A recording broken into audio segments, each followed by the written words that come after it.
ሚኪዬና ሰላም ሰላም፣ እንዴት ናችሁ? ውዴ ፀሐይ ቲዩብ ቤተሰቦች ሰላም ናችሁ?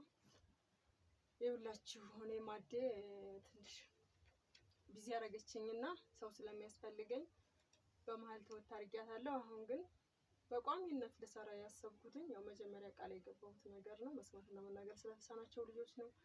ዛሬ ደግሞ ምን ጀምሬላችኋለሁ መሰላችሁ? መስማትና መናገር የተሳነው በጣም ሰዓሊ የሆነ ልጅ አጋዣቶ ግን በምንም ባገኙ ብጭቅጫቂ ወረቀት ሁሉ እየሳለ ታለንቱን እያሳየን ያለ ልጅ ነው። እሱ ቤት ነው ጎራ ያልኩት። እንደዚህ በየቤታቸው እየዞርኩ ነው የማገናኛችሁ፣ ግዴታዬ ነው ብዬ ስለማስብ በጣም ዝቅተኛ ህይወት የሚኖሩትን እስኪ ላስቀድማቸው አጋዥ ቢያገኙ ብዬ አስቤ ነው። ኢቭን የልጄ ጓደኛ ነው፣ ልጄ ትምህርት ቤት ነው የሚማረው።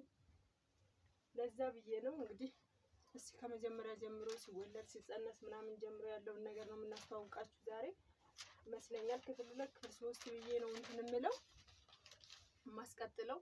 ረጅም ይመስለኛል ስራው።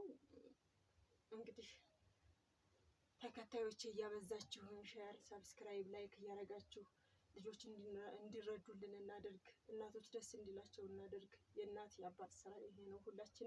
የሁላችንም ልጆች እንደሆኑ እናርጋቸው እናስብና እኔ እውነቱን ንገሪ ካላችሁኝ የማስበው ደፍ ልጅ ከሆነ እንደኔ ልጅ አድርጌ ነው የማስበው። የትኛውም ልጅ የኔ ልጅ ነው። በእርግጥ ግን ደግሞ ልዩ ፍላጎት ሲባል የተለየ ነገር ስለሚያስፈልጋቸው ልዩ ናቸው። በቃ የተለዩ ናቸው። ምክንያቱም እነሱ እንደኛ አይደሉም።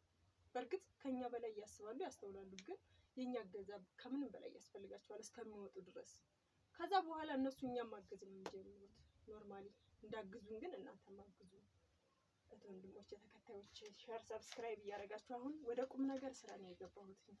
ለራሴም ቃል ገብቼለት፣ ምክንያቱም አላቆምም። ማሰርች እንደሆነ በጣም አድካሚ እንደሆነ አውቀዋለሁ፣ ግን ግዴታዬ ነው ብዬ ነው ያሰብኩት። ይሄ ህይወትን ስላኖርኩበት ማለት ነው። እና እስኪ ይኸው እናቱ ቀርባልኛለች። ከእናቱ ጋር ላውራና ልጁን አቀርብላችኋለሁ። ችግር የለም፣ ልጁም እዚሁ ጎኔ ነው። ወደ ጥያቄው እንግባ። አበባዬ እንዴት ነሽ? ሰላም ነሽ? ሚኪ እንዴት ነበር? ከእርግዝና ጀምሮ የነበረ ችግር ነበረ? እንግዲህ ከእርግዝናው ላይ ምንም ነገር አልነበረም። ምንም የሚሰማሽ ነገር አልነበረም? መቼ ነው ያወቅሽው? መስማትና መናገር አልቻልኩም። በቃ ስጠብቅ ያው ከ3 ዓመትም እስከ 2 ዓመትም ተስፋ አልቆረጥኩም። ስጠብቅ ያው አላወራም። ድምፅሽን እንትን አድርጎ በጣም እንዲሰማልኝ እና እንትን ሐኪም ቤት ገብተሽ ስትወልጂ ሐኪሞቹ ምንም ያዩት ኬዝ የላቸውም ነበር? ምንም ያዩት አልነበረም። ያዩት ኬዝ የለም፣ ምንም የለም። እንደማንኛውም ልጅ ተወለደ። በቃ ዝም ብሎ ያው ቀጠለ። ያው ሲያድግ ጤነኛ ነው። ያው ምንም የማያስታውቅ ነገር የለም። ያው ስጠብቅ አላወራም እንጂ መጀመሪያ ህፃን ሆኖ ምንም አያስታውቅም። ምንም አያስታውቅም። አያስነቃም። ምንም አለመስማቱን የምነቂበት ነገር አልነበረም። አሁንም አያስነቃም። በፊትም ያው ነው። አሁንም ይስማም አይስማም እኔ ካላወራው የሚታወቅበት ነገር የለም። አሁን ነቄ ስለሆኑ ነው። እሱ የኔም ልጅ አይታወቅበትም። እኔ ነኝ መስማትና መናገር አይችልም ስል ሰው ደንግጦ እንደገና ውይ እንደዛ ነው እንደሚሉኝ እንጂ ይሰማል ብሎ ነው ማንኛውም ሰው የሚያስበው። ንቅት ያሉ ስለሆነ እዚህ ጎረቤት ራሱ ተቀምጠን አሁን እስካሁን የማያውቁ ሰዎች አሉ። እንዴ አያወራም እንዴ ለካ ምናምን የሚሉ ሰዎች አሉ። እንደዛ ነው እንጂ እንትን አያስታውቅም። መጀመሪያ ላይ ስታቂ ምን ተሰማሽ? መስማትና መናገሩን አለመቻሉን በምንድን ነው ያወቅሽ? በቃ እንዲሁ ሳይ ጓደኞቹ በሱቁ እያሉ ሲያወሩ ምን ሲሉ የኔ ወደኋላ እንትን ሲል ያው ይሰማኛል። እንደማንኛውም እንትን ላለው ግን በአንዳንድ ነገሮች ስንሰባሰብ በአንዳንድ ነገሮች እንደዚህ ከኔ በታች ያሉትን ሳይ በቃ ተጽናናለሁ። ይባሰማል እንጂ ለምን መጀመሪያ እንደው እንትን ያልሽው ማለት ነው መስማትና መናገር አለመቻሉ እንዴት አወቅሽው? ሐኪም ቤት ወስደሽው ነው ወይስ ራስሽ? ያው ሐኪም ቤት በ4 ዓመቱ ተመርመረ።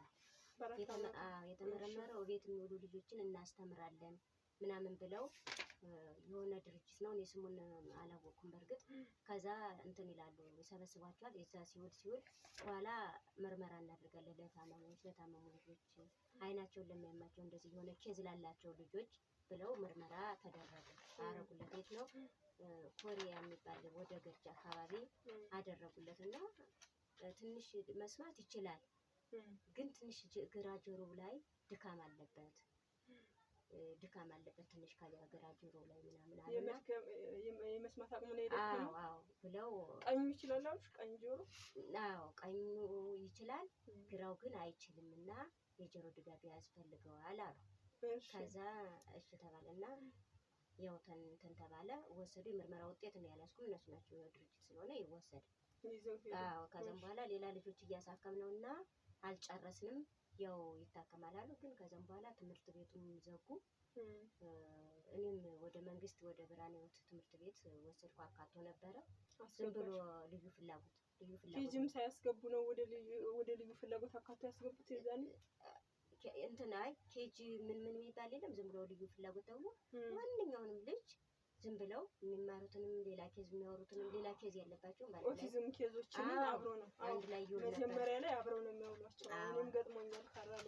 አዎ አብረው እየዋሉ እያለ በኋላ ላይ ደግሞ እዚህ ሳገኝ መጣሁኝ። ያው ልዩ ፍላጎት ተብሎ እንትን እየተማሩ እያለ ማለት ነው።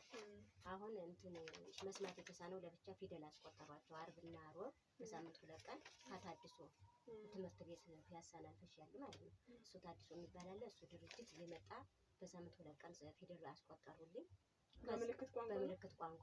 ከዛ እኛም ወላጅ ቅዳሜ 2 ሆነን እንማር ነበረ። በኋላ ላይ ደግሞ ይሄኛው ይሻላል ብለን ወደ ሀያት ሄድን። ያው ብርሃነ ሕይወት የነበረው ትምህርት ምን አይነት ነበረ? ከእንትን በኋላ ከኬጂ በኋላ አካቶ አስገብተው በስነ ስርዓት ያግዙት ነበር ወይስ ዝም ብሎ ክፍል መፍጠር ነበር ያለው? ጣፋ ነው ክፍል ምናምን አልገባም። ዝም ብሎ ነው። በኋላ ላይ ግን ሰነበተው። አዎ በኋላ አንደኛ ክፍል ምናምን ለታለና መሀል ላይ ቸገረኝና መለስኩት።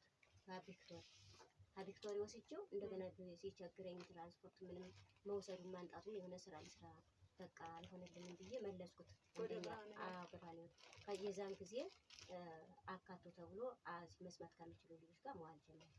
አሁን ሲውል ጭራሽ ቋንቋ ጠፋት። ድርጅቱ ግን የጆሮ ማይክ ለማገዝ አላሰበም ነበር? አላገዘውም ነበር? የጆሮ ሪንግ ሄዷል ማለት ነው። ያኛው የመጀመሪያው ያስመረመረው እሱማ አስመረመረ። ብር ተልኮልናል፣ ሌላ ልጆችን አሳክምና እንገዛለን አሉ። ከዛ ስልካቸውም እንትን አለብኝ፣ እኔም ጠፋብኝ። እነሱም ምን የሚፈልገው ማንነቱም በቃ እኔ ምንም አላውቅም። በቃ ቀረ፣ በዛው ቀረ። አዎ ቀረ። ለኔም የሰጡኝ ምርመራ ወረቀትም አድራሻም የለም። በቃ በዛው ትተውት ቀሩ። ሌላ ሕክምና አልሞከርሽም አንቺ? ሌላ አቅም የለሽም ነበር? አቅሙ አልነበረኝም። ምንም ማድረግም አልችልም። ጆሮ ግን አሁን በእርግጠኝነት ሪንጌድ ብታገዝ እንትን ይላል።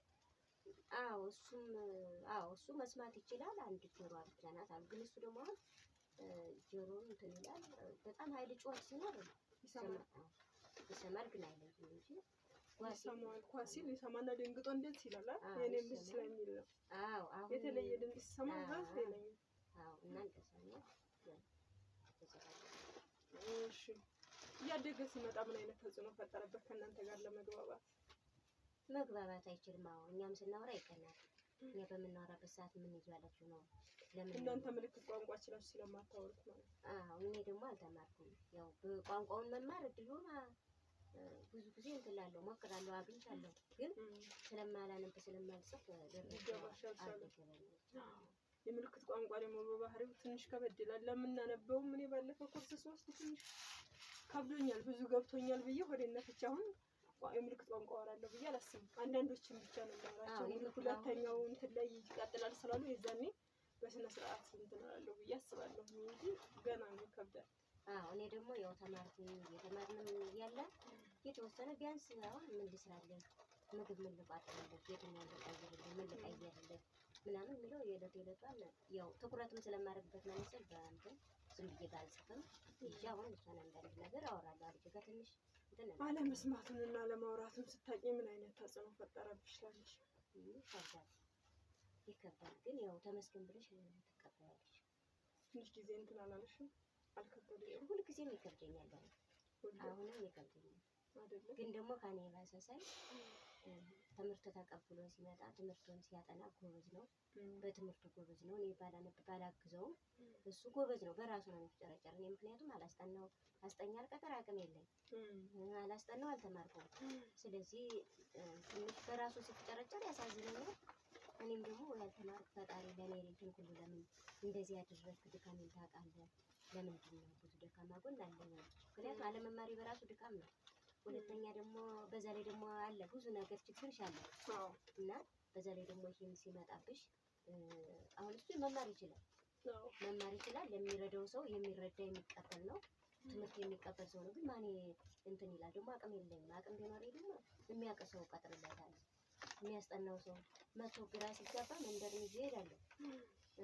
ያንን ደግሞ ሰው ደግሞ ያው ትንሽ ይሰለቻል። ሰው ይከብድሻል ምንም ሳታደርጊበት ያን ሰው ማጨናነቅ እንደኛ በቋንቋ ሰው ጋር ስለማይግባባ እርዱልኝ ስትይ ያ ሰው ደግሞ ለመግባባት ይከብደዋል። ሊረዳሽ ቢፈልግና ለኔ ከባድ ነው እንጂ ልጁ እውቀት አለው ጎበዝ ነው። በራሱ ተፍጨርጭሮ ሲደርሳል እኔ ትምህርት ቤት መውሰድ ማንጣት ነው። ያው ስራ ማንሰራም እሱን ስራ ማመላለስ ነው ስራሽ።